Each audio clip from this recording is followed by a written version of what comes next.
The KRGS Doors Show, proudly brought to you by KRGS Doors. For all your shopfront roller shutters, roller grills, folding closures and bifold doors, visit www.krgsdoors.com.au. Welcome to the KRGS Doors podcast. I'm your host, Drew Blackman.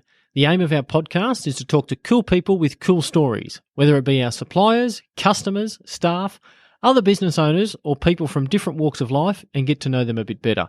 If you're interested in coming on, drop us a line or email, or connect with us via Facebook, and we can have a chat to see what we can do.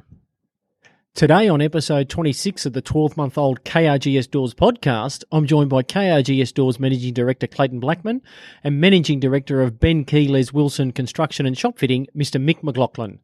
Mick has been in the shopfitting game forever and a day. A legendary Irishman who worked in pubs in his hometown, broke his back on a construction site in New Zealand and settles in Queensland owning a shopfitting business.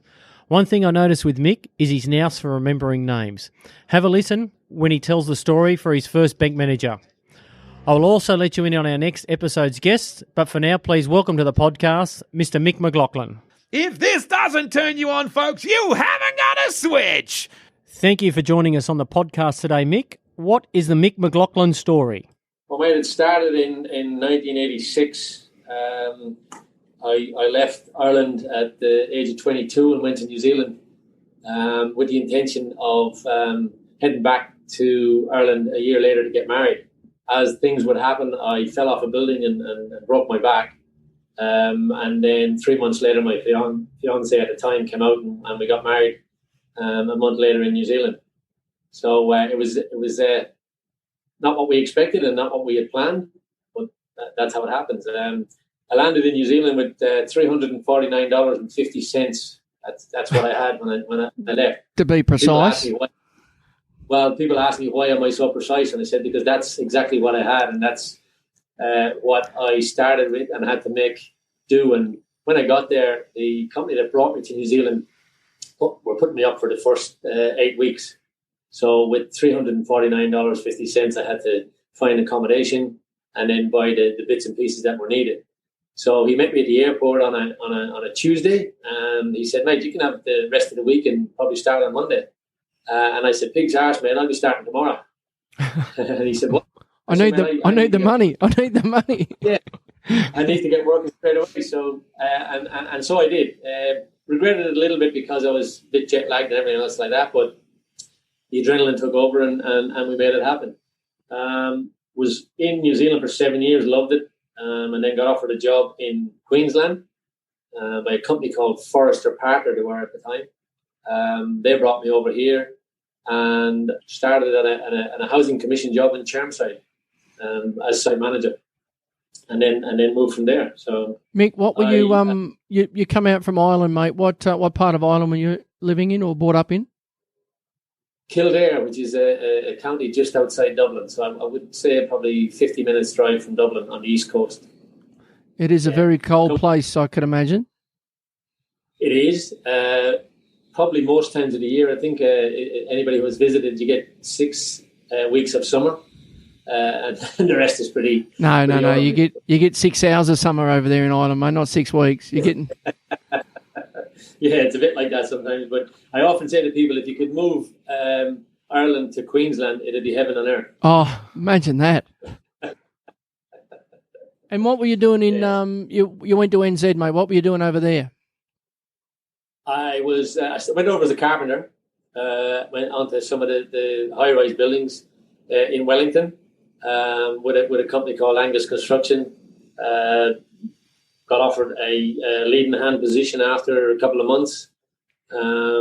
Was spent the first month or two on after I fell and had my accident. Was laid up, so when I went back, I was office bound. So that kind of changed things a little bit, and then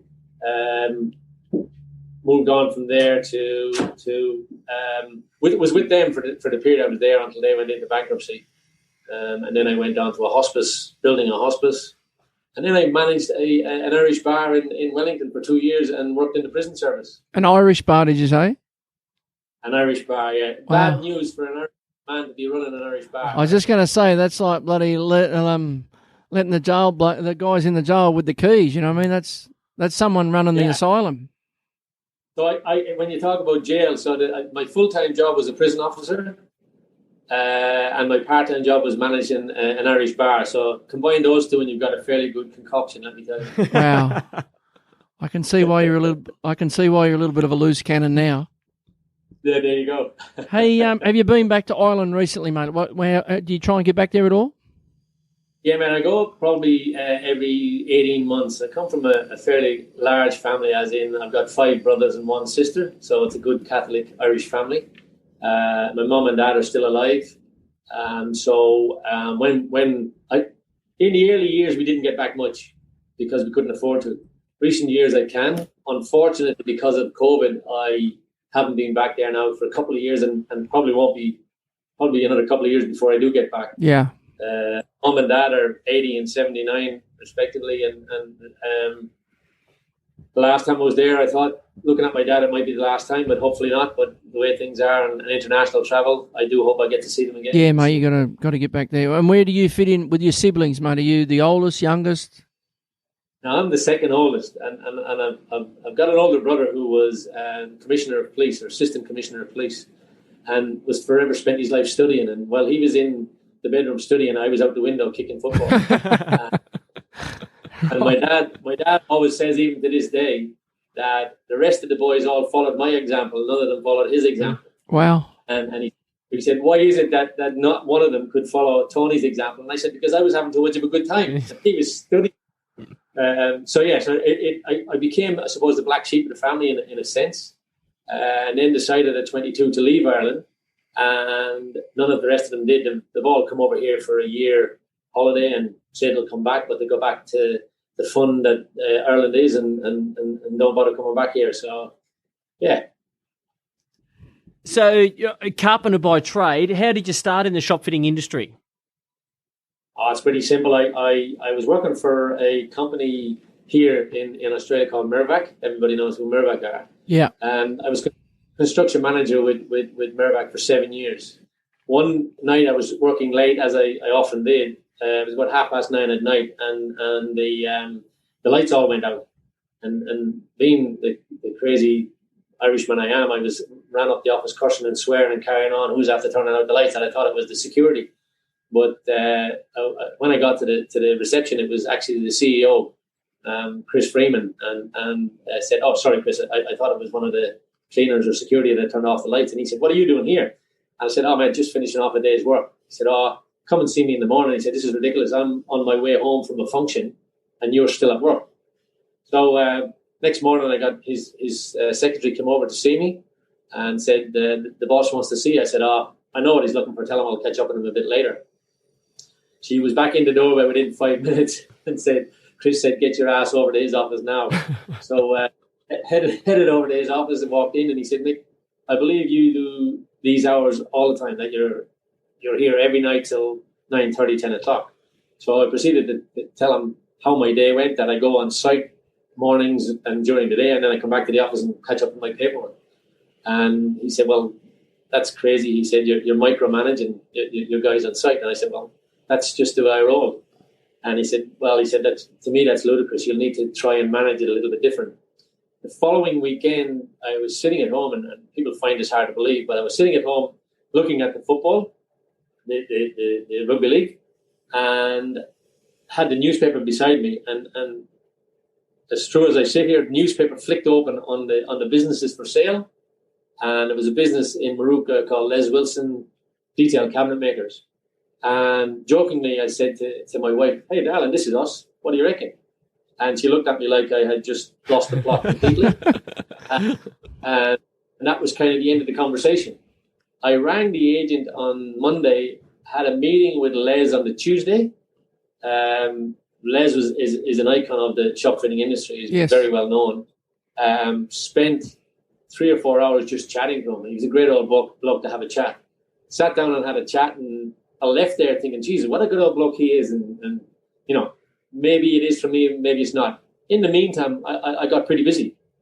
And about 2 weeks later, I got a phone call from the agent, Simone, and she said, "Mick," she said, "are you buying Les Wilson cabinets?" And I said, "Whoa, I hadn't thought much more about it. She said, well, he's knocked back 2 cash offers to sell you the business.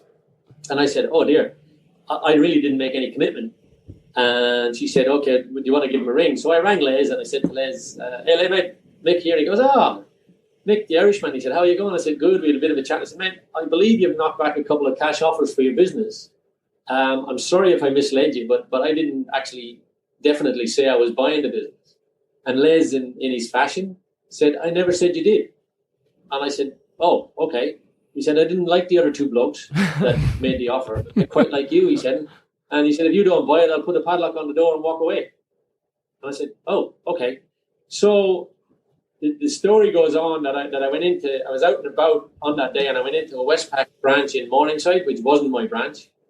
Spoke to a guy there called Jamie. Said to Jamie, mate, you're looking at the next millionaire in Brisbane, but I need some money to start. And he said, what are you looking for? I said, I'm trying to buy this business. I gave him all the paperwork and everything else like that. I love your confidence, Mick. That was pretty good. I was sitting at the traffic lights after having the meeting, got a phone call and said the loan has been approved. And I went, wow. Shit, that was quick. That guy's been doing business in this bank for 25 years. Loan was approved, and I became the owner of Les Wilson Cabinets. Les agreed to stay with me for 6 months, and Les is a very straight shooter. 6 months was up to the day. It was actually a day later. It was a public holiday, and he came in on the Tuesday with a cardboard box and started loading stuff into the box from his desk. And I said, what are you doing? And he said, I'm out of here. And I said, what do you mean you're out of here? He said, mate, 6 months was up yesterday. He said, and he said, you'll be fine.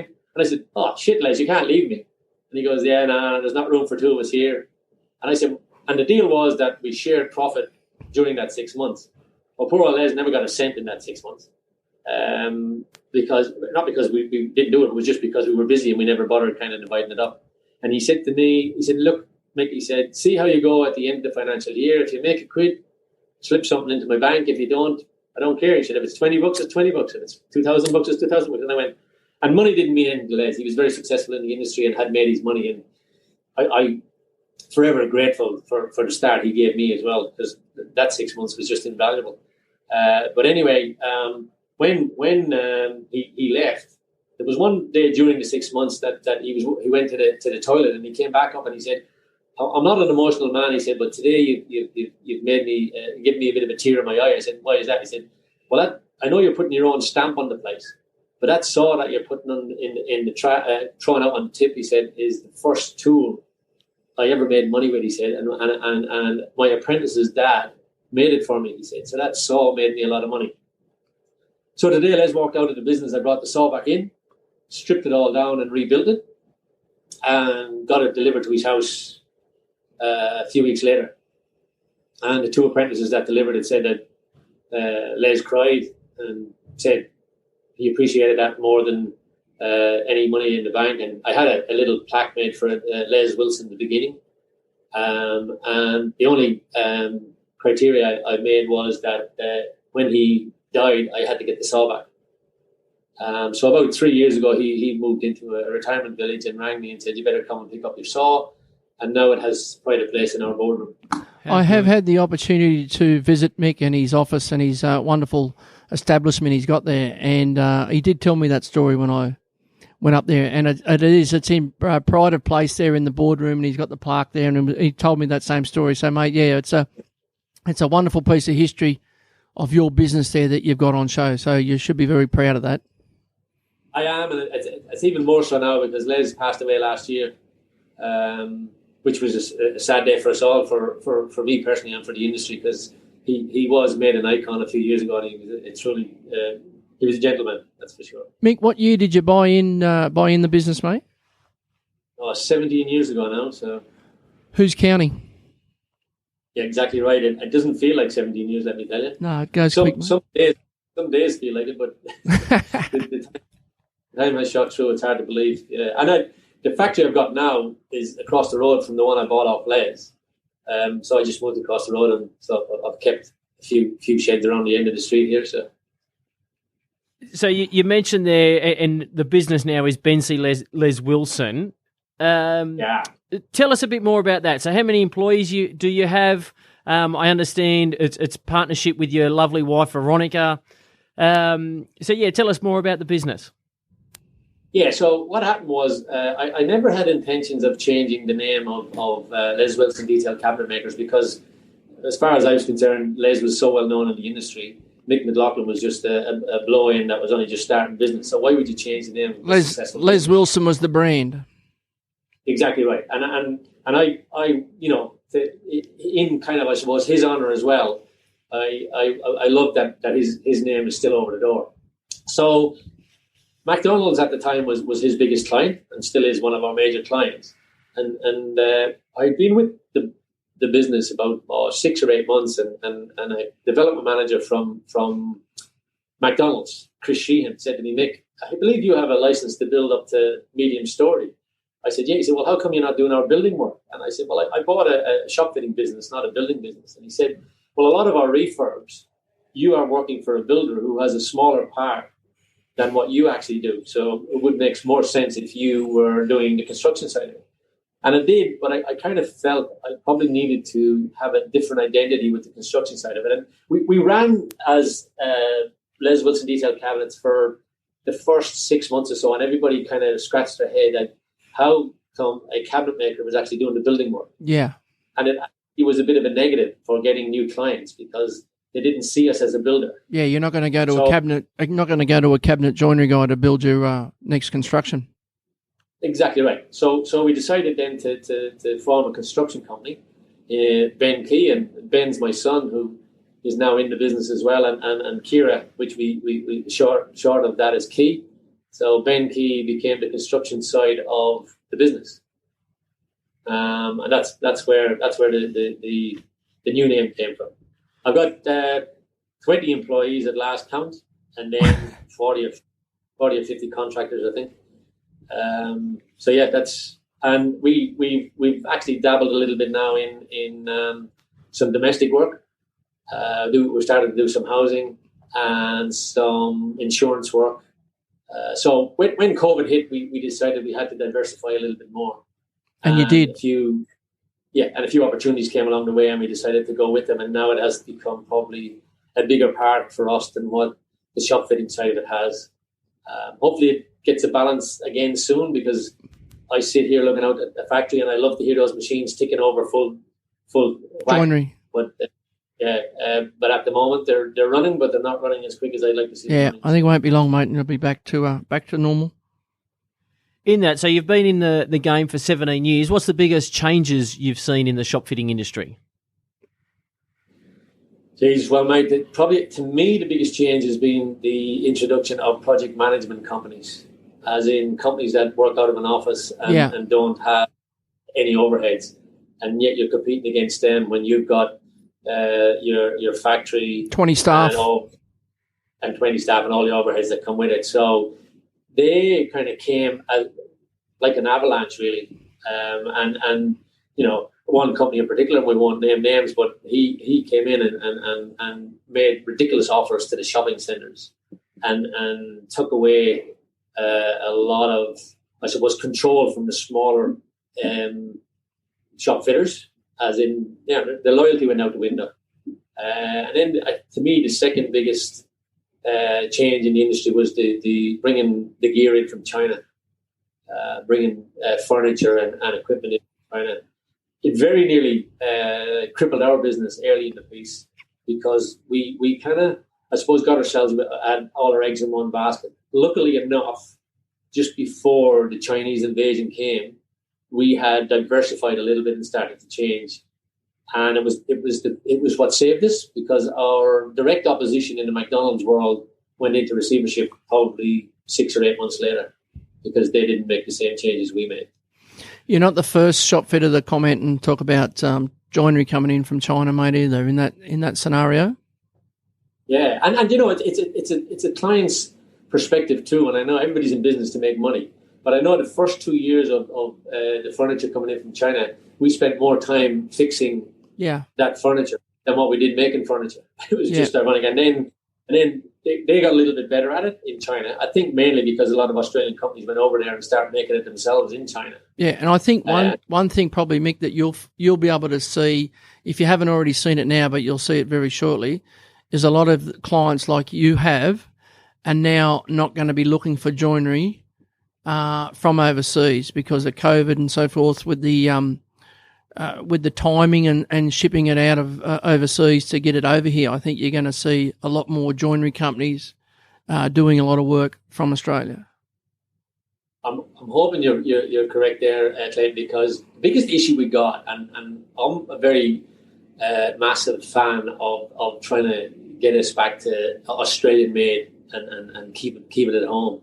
But the biggest problem with that is the mighty dollar, and it doesn't matter what company you are, they'll still try and find some way of getting cheaper furniture. And the reality is, it's expensive to make furniture in Australia.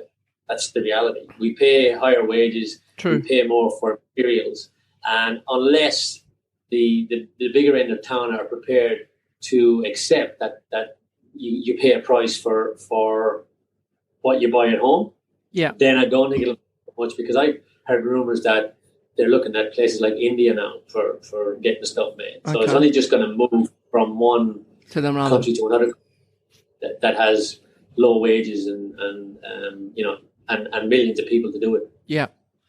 So on that, everything that you manufacture is made in-house? Yeah. Yeah, we don't buy in anything. The only thing we might buy in is tables and chairs, as in stems and stuff like that. So, yeah, the majority is made here.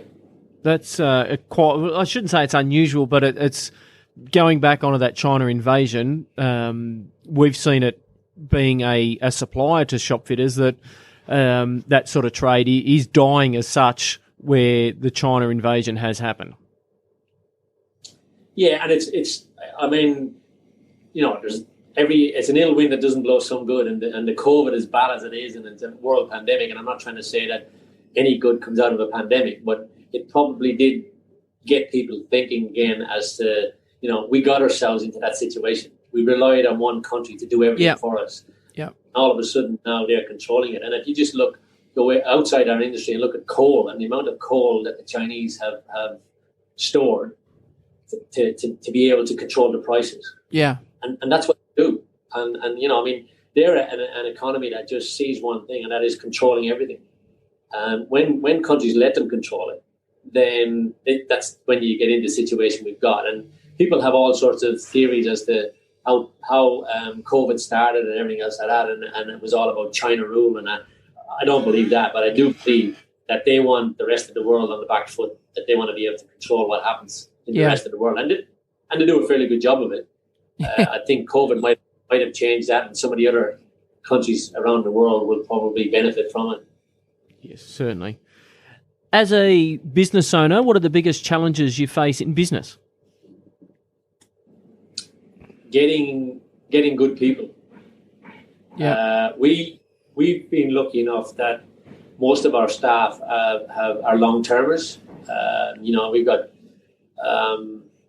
people on the floor that have been here 14 years, 15 years, and then we got people in the office that have been here 10 years. Yeah. I just believe that the ridiculous money that's being offered to on some of the job sites, the bigger job sites in town, is crippling. We can't afford to pay the wages that they're paying. And when you look at a stop-go, using a stop-go, and these want on $200,000-300,000 a year, that's just ridiculous. Yeah, it's over the top. And then you go onto those sites and the amount of money you've got to pay and site allowance and everything else like that, and it doesn't make any sense. So just the lack of, I suppose, qualified people, and in today's climate, I got resumes across my desk a few weeks ago for a drafts person, and today's kids think that a year is a long term in employment. I was going through one resume. Mate, you've jumped around the place. You've been nowhere more than a year. He said, "Yeah, no, I've done pretty good." And I'm thinking, well, in my eyes, you haven't done pretty good, because I need somebody for more than a year. I need somebody to same as us, Mick. We're advertising for a particular position at the moment, and you get these resumes that come along, and they're the same. The guy's had a job. He's been lucky enough to have been in a job for 2 years, and he's changed to this, and he's chopped to that one, and he's gone to another one, and we're looking for some sort of stability. You know what I mean? Yeah. I want someone that's going to be a long term, or like our staff and like your staff. But they're hard to find, mate. Yeah, and the biggest worry with it as well is the fluctuation in the industry. You'd love to be I get in trouble with my accountant at the end of the financial year because he said, Mick, you had this lean couple of months. Why? How come you didn't lay anybody off? I said, because, mate, they've got families and mortgages as well. I said, and all right, it chews into my bottom line, but, at some stage you got to draw a line in the sand and say, okay, are you going to be loyal to these guys? If you're expecting loyalty back, well, then you got to give a little bit. Yeah. Sometimes not the best business model because you got 10 or 12 blokes sweeping the floor and sweeping it again. But you look out the window and you go scratch your head and go, oh, geez, But anyway, that's just our industry, and I would rather if I couldn't afford it, I wouldn't do it. Profit's not everything as far as You're right in what you say, mate, because the same thing happens in our industry. Obviously, we follow a little bit like yours, and the building industry's up and down. But if you go through, say, 3 months and you unload people, I'll guarantee you when you've got your busy time, you're trying to find people and you've let experienced people go and you just can't replace them. No, you can't. You look at some of the guys and they walk out the door and you think, oh my God, how am I ever going to replace that guy? Yeah. And you're dead right. Don't replace them. No.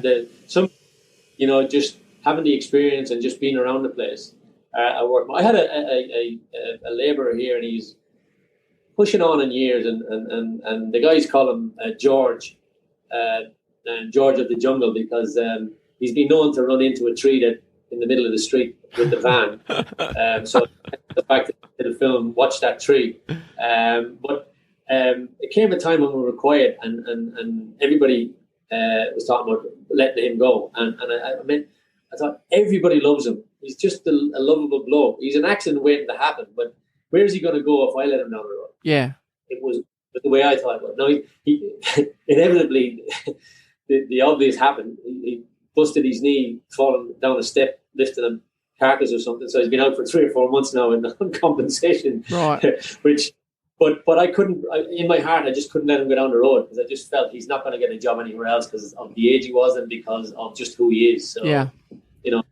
Sometimes you just feel good about yourself when you look after somebody like that. Exactly. You must be doing something right, though, mate, to have staff there for 17 and 15 and 10 years in this day and age as well. Oh, I hope so. I think my policy is open door. The labourer down on the factory floor to the office manager can come and see me whenever they want to.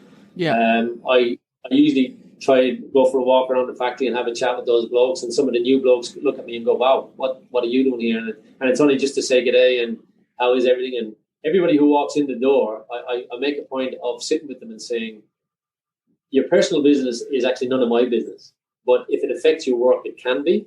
Yeah. Don't be afraid to talk to me. If you want to come and talk to me just one-on-one, I said, I won't judge. It's not. I'm not here to judge. I'm here to make sure that you're okay. I said, you're no good to me if you're walking around in a trance because something's happened at home. Yeah. I want to get involved, but I just want you to know that there's an ear here if you need to speak to somebody. And it could be just something simple of somebody just wanting to come and say good day and mate, I had a bad weekend, or I had a bad week, or the missus is doing my head in, or whatever, or the husband is doing my head in, and so everybody knows they can just drop in whenever they want it. Yeah. And I think that's part of having the culture around here, that the boss is only the boss in name. He's still a bloke, and he still has the same issues everybody else has. He's still one of us. Yeah. I'm sure that does mean a lot too, because we've all experienced different things in life, and all of a sudden someone comes in and raises a point, and you can say, well, actually, I've been through that as well, and give someone a bit of advice that it's not your first rodeo, that, hey, I did this, or this can help, or come back in a week and see me again and see how that, if the situation sorted itself out. Absolutely. Like sometimes I've been known to make a clanger by, I'm not always the most subtle with words, and I usually say it before I think about it, and that's not always the best option. And sometimes people in the room look at me and go, geez, did he just say that? And I think being the mad Irishman that I'm renowned for probably gets me away with it a lot of times. Hey guys, sorry to interrupt the podcast, but we have a word from our sponsor. Recently released to the market, the KRGS Doors Supervision Polycarbonate roller shutter enables clear-through vision of your merchandise and natural light transmission whilst providing a high level of security and protection from the elements, vermin and dust. The design of the aluminium slat alternating with a full-width clear polycarbonate slat with a viewing coverage of 205mm allows the roller shutter to give you an eye-catching dynamic door and presents your products to engage your customers even when your store is closed. The aluminium slat can also be powder coated in the standard Dulux powder coat range to suit your decor. For more information, visit www.krgsdoors.com.au or call 1800 897 822. Now back to the podcast. Mick, in your industry or in the business, how do you advertise to your clients? Is it new clients you look for, or is it repeat business? So, mate, without being cocky, I don't advertise, or very little. We've lately gone on social media and did a bit of a campaign on social media. My son Ben, we also have a bar in the valley, which Ben, my son, was running, and it hasn't been open since March, since COVID started. He thought that was what he wanted to do, but he's finding now that maybe it's not as good as what he thought it was. So he's come on board here, and he's got a marketing degree, and he's starting to look at ways to put us out there. I'm a bit of a person-on-person. I love going for lunch and a beer and talking business, or a game of golf and talking business. And I just believe you make more good relations out having a beer or having lunch than you do on the telephone or in the boardroom. So I'm very much, if I meet somebody, I like to know what they're doing and see if we can do something together, regardless of what that is. And that has been, Les always said to me when I bought the business first, he said, "This is a lucky business. Don't try to change too much," he said, because he said, "You wonder where the work's going to come from next month," he said, "and all of a sudden it just walks through the door." Yeah. He said, because when you get a reputation out there, he said, reputation, a bad one goes quicker than a good one, but a good one stands you in good stead for a long time. And it's been a kind of a theory that I've stuck with. And I always say to my guys here, you're only as good as your last job. And one of the issues I got when I walk onto a job site, the boys hate it because I'll nitpick on little things that most people wouldn't see. And I just say to my guys, don't be too anxious to get out of here in the afternoon. Yeah. Load the van with your gear and walk back into the job site. Walk back into the store, because you're walking back in with different eyes than what you walked out with. I said, and you're going to see something different when you walk back through the door. I said, if you pack up your tools and jump into the van, it's all left behind. And then the next morning, it's a different canvas, and you're not going to pick those things that you should have seen the night before. So it's something that most of them do now. And if they don't, they get their ass kicked and do it eventually. I try and instill in the guys, be proud of what you've done, but never be afraid to admit if you screw it up. If you stuff it up, we fix it. I just did a job for a McDonald's head office a couple of weeks ago. I called by because it's on my way home, and they were over the moon with it. And I said, "Oh, look, I'm not happy with it. There's a couple of things that don't look right.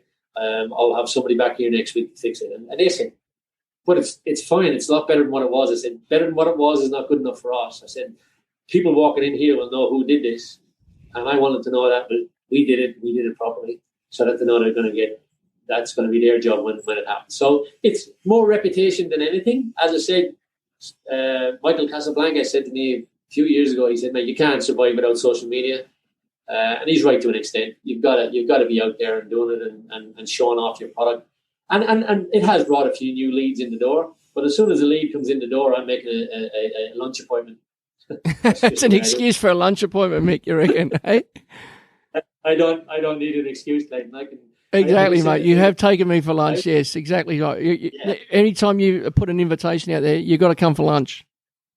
Yeah. I do say to people, even if there's sometimes I say to my missus, "I'm just heading to the pub to catch up with some friends." They don't even know they're my friends yet. They will be by the end of it. They will be by the end of the night. Yeah. Fantastic. Just on that, and I've got two comments to make. It's not an Irish pub that your son's was attempting to run, was it? A lot of people think it is because it's my best mate is an Irishman and he runs it with Ben, and there's two ugly mugs up over the bar, which is mine and his. So it's hard to kind of deflect it from being an Irish bar, but it's not an Irish bar as such. It's a more Aussie bar than an Irish bar. And it's called the Whistle. It's called the Whistle Dixie, yeah. Whistle Dixie. So it's a lot of Irish bar, Aussie bar with Irish content. And what's the plan of attack, mate? You said it was shut due to COVID in March. Is there any attempt to try and get it re-established, reopen? We're negotiating with the landlord at the moment to reopen, but the building is empty, so it's under the offices of Horizon, and they have since March elected to most of their staff work from home. So it's a cafe bar that relies on a full building above us, and all the buildings around us are pretty empty as well. So it just would be opening for the sake of opening, which, you know, anybody who has a business, you're not there for the sake. I can go broke on the golf course. I don't need to go exactly broke. Right, mate. And my other comment was your social media. Whoever does that does do a tremendous job. We've actually, Clayton probably doesn't know, but I have stolen some of your ideas, or I shouldn't say stolen, probably plagiarised and copied and changed the name to protect the innocent. And even your news section on your website, where it's not all about the work you do. I feel it's educating the next customer that's going to walk in about what they can do or what they've got to look out for and things like that, which I think is a really big thing in the industry. Yeah, no, I appreciate that, mate. And it was a work in progress. It took us about 6 months to get it where we wanted it. And again, you know, I'm more of a team person, and I'm more about the feeling rather than anything else. And I just love when you work with a client, and you know, there's nothing better than finishing a job and the client wants to go for a beer, because that you just know then that they appreciate what you've done. And for, you know, we stay involved from start to finish. And you know, I was a bit against the social media thing. I'm glad I did it. I don't do anything. I take no responsibility for any of it. I take no credit for it. Completely out of my realm. Michelle in the office and now Ben on board, they're looking at it now, and he wants to change it a little bit. And I'm glad that Drew, that you said that it's good, because why change it if it's not broken? So I'll be giving him that feedback. Yeah, he's doing some good work there, mate. Yeah. But the one thing about it is, and you might have noticed, not all of the projects on there are ours, and that I don't like that. As in, they've taken pictures from other places, just random, like what architects do. The stock shot. Yeah. What do you attribute your success to? Oh God, we've been married for 35 years, so there's probably a start.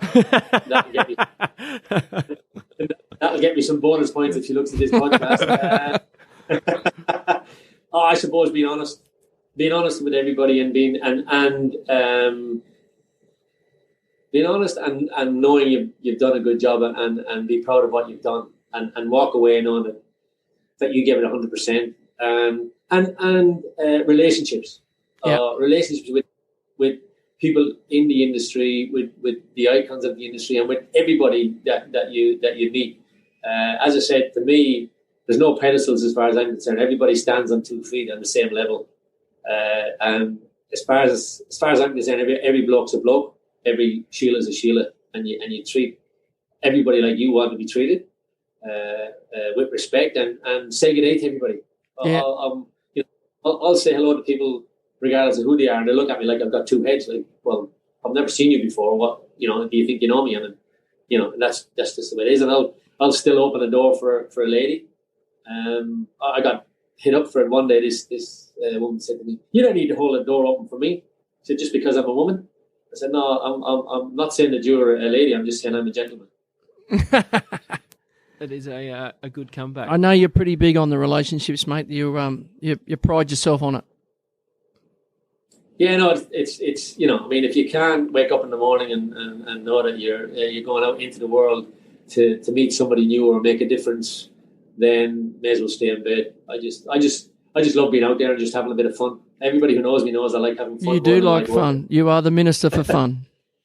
And I don't want to pump your tyres up, Mick, but we had a little bit of an association with you through Interior Fit Out Association, which you're the national president of. And then also just on this podcast, I think the big thing that I've noticed, and just speaking now, is your names, the way you remember names. Like the guy that gave you the loan, you remembered his name, and things like that is tremendous. It comes from, I suppose, in my early years. I did 2 apprenticeships when I was younger. I did a carpentry apprenticeship and I did a bar apprenticeship. In Ireland, actually, to become a barman, you have to do an apprenticeship like any other trade. And probably because there's so many pubs in Ireland would be the reason why that is. Exactly. That would be a massive industry over there. But I worked with a guy, Brendan Murphy was probably my first boss, and he owned the pub. And he always said to me, he said, a guy walks through the door a stranger, but he never walks out a stranger. And Brendan had this philosophy that if a guy walked in and asked for a pint of Guinness, the next time he walked into the bar, the pint of Guinness was already on the bar before he sat down. And he had this thing about remembering somebody's name and remembering what they came for. And he said, if you walk up to a guy who walks in and say to him, so is it a pint of Guinness again? He'll be blown away that you actually remember. Yeah.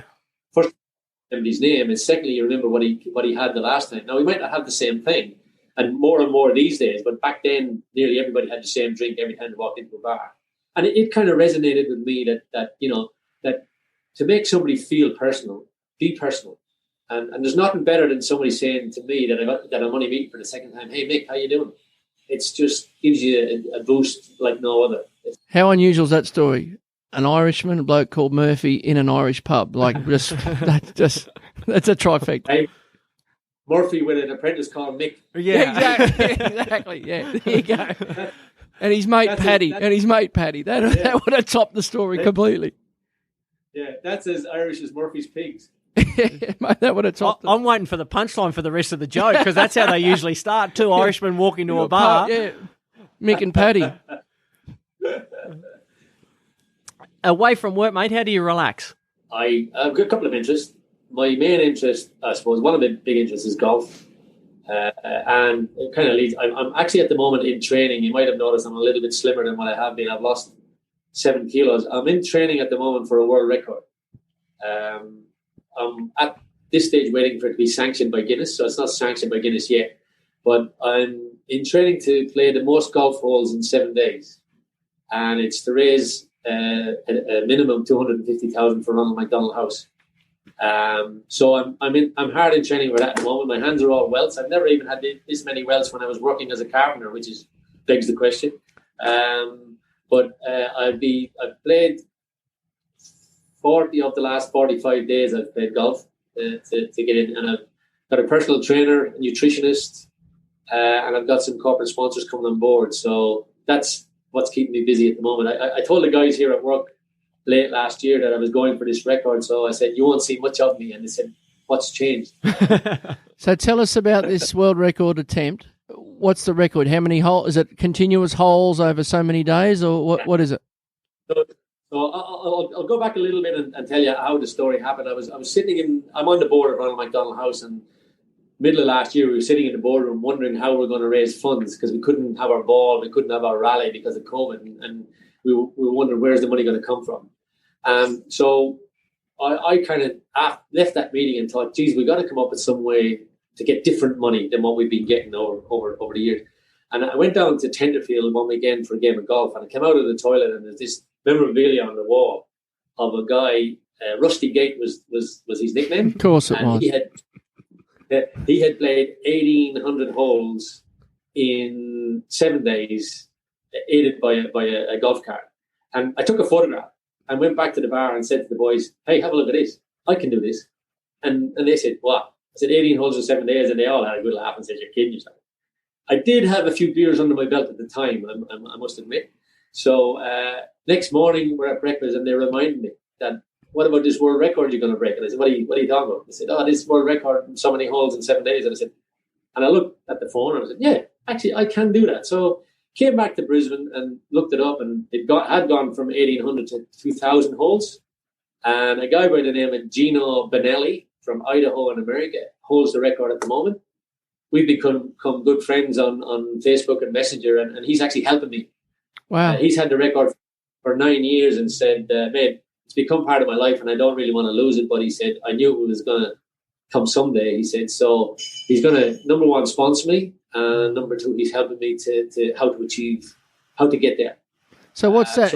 How many holes you got to play each day, mate, to break that record? 288 holes a day, which is 16 rounds of golf a day for 7 days continuous. So they're going to have to turn the lights on for you? I'm doing it in November, so I'll get 14 hours daylight in November. Should be enough to do it. If need be, I'll get portable floodlights to because to me, I've set myself the challenge and I'm going to get there. The priority is raising the money for Ronald McDonald House, but then for my own personal goal, it's to decide you're going to do something and then just do it. That's just. So you're going to be on the run, mate, each day to try and get that many holes finished. And I'm tipping they're not all par threes. It's buggy assisted, so I'm looking for a golf cart sponsor at the moment to sponsor 3. I'll need 3 carts because it'll be continuous, and I'll need them. I'll need the limit switch taken off them so that I can move. And the idea is a lot of the Broncos and the Brisbane Lions have already said they'll be caddies for the day. So there'll be somebody else driving the buggy. There'll be somebody else putting the balls on the tees and taking it out of the hole. So all I've got to do is get the ball from the tee to the hole. It works out an average 5 minutes per hole. So Mick, if we can help out in any way, shape, or form, mate, us personally or our business, mate, if we can help you out in any way, shape, or form, I'd love to be a part of it. To see you try and accomplish this would be great. Man, I appreciate it, and absolutely, it'll be going out on social media as soon as Guinness sanction it. It'll go on social media. I can say it's a world record attempt, but I can't use the name Guinness.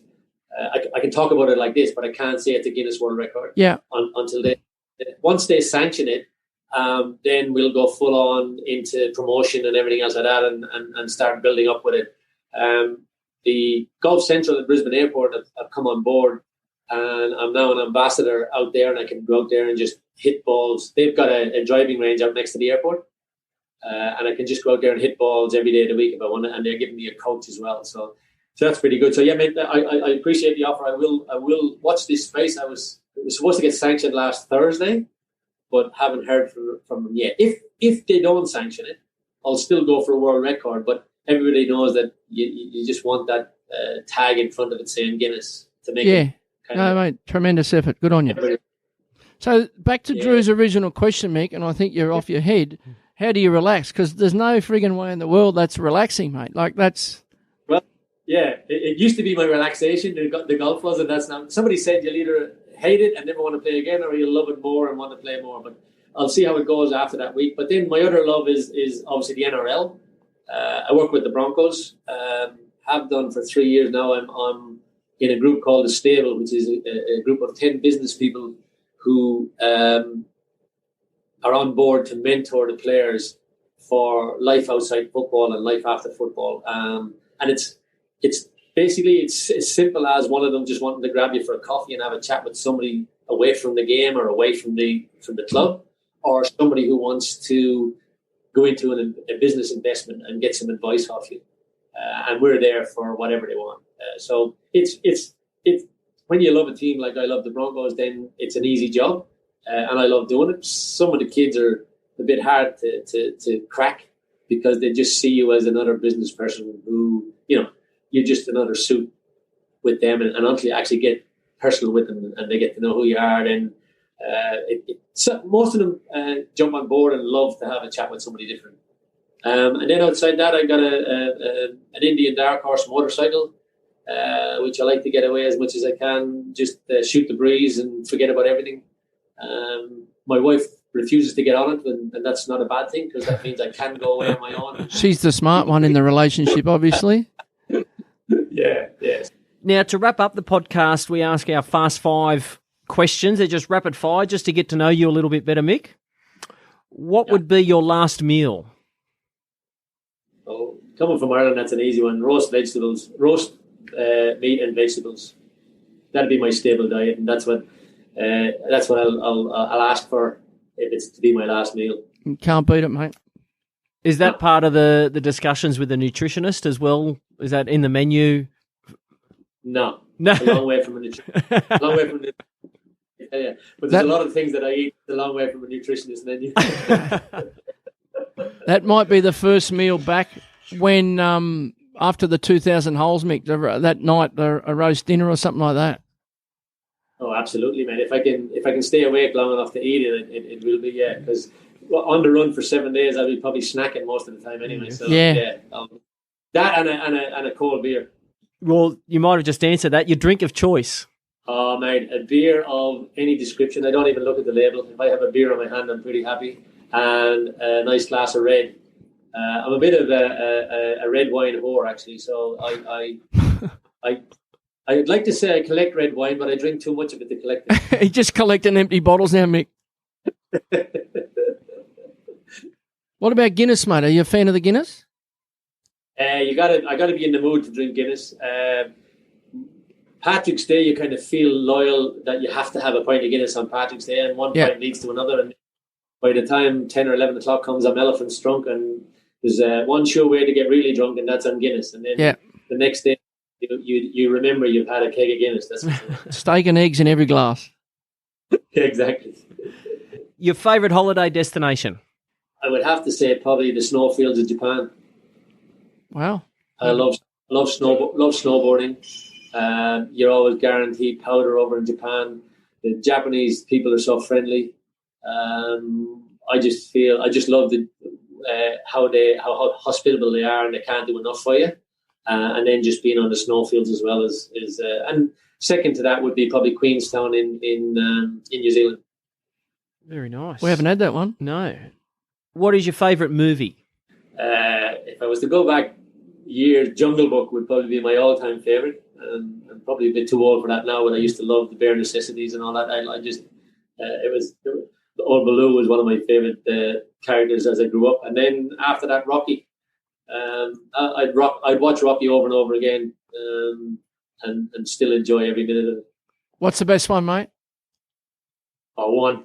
Rocky 1, the original? Yeah, the original is always the best. You can try and emulate it, but the original always. They have to add some serious crap into the others to make them successful. But one was kind of raw and I just loved the first one.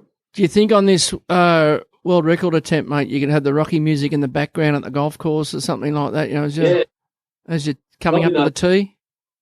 Yeah, probably not a bad idea, man. Yeah, or the Eye of the Tiger. Yeah. Yeah, Eye of the Tiger. Yeah. I reckon sounds good. And finally, if heaven does exist, what would God say when you arrive at the pearly gates? Well, I don't know what he'd say, but I'd say thanks for keeping my seat warm. And where's the bar? Where's the bar? Where's the bar? I need a drink. I think he'd probably say, "Man, you haven't been a bad sort of a bloke, and I think you deserve to be here." If I was facing Lucifer, I'd probably argue that he's seen too many of my bad days. Mick, thanks for coming on, mate. It's been an absolute pleasure to have you on and tell us about your story of how you got into the industry and about the industry. Mate, good luck with the stuff you're doing there with the Broncos, in particular the world record attempt with the golf. If we can help out in any way, shape or form, mate, we'd love to. But it's been great to get you on and tell us about the Mick McLoughlin story. Appreciate it, guys. Thanks very much. Mate, you should be extremely proud of what you've achieved, not only in business and life. Sitting here, it's a real honour just to listen to your story. So you should be extremely proud of what you've done there. Thanks, man. Appreciate it. Thanks, Mick. Thanks, Mick. Cheers. Take care. See you guys. Take care. Thanks, mate. Bye. That wraps up the 26th episode and our chat with Mick McLoughlin from Bencee, Les Wilson Construction and Shopfitting. I told you he was awesome with remembering names. For more information on Bencee, visit www.bencee.com.au. That's BENCEE.com.au, or follow them on Facebook and Instagram for all the cool things they are doing.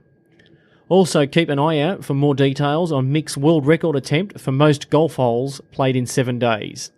If you've missed any previous episodes of the KRGS Doors podcast, you can download them from our website, www.krgsdoors.com.au/podcast, or on your favourite podcast player, search KRGS Doors. Don't forget to hit the subscribe button to ensure you don't miss any future episodes. This also boosts our ranking and my ego. The other thing I suggest, if you've enjoyed the podcast, visit your favourite podcast player and leave a review or a rating. On our next episode, we speak to two cool sisters, Keely and Marley Silva, who are young Indigenous girls making a change with their Titters for Titters program. The girls tell us about how they learnt about their culture and how their Instagram page became a social phenomenon, along with Marley being a published author. I've been your host, Drew Blackman, and you've been fantastic for tuning in today. As always, you could be anywhere in the world, but you're here with us. Thanks. Till next time. The KRGS Doors Show, proudly brought to you by KRGS Doors. For all your shopfront roller shutters, roller grills, folding closures and bifold doors, visit www.krgsdoors.com.au.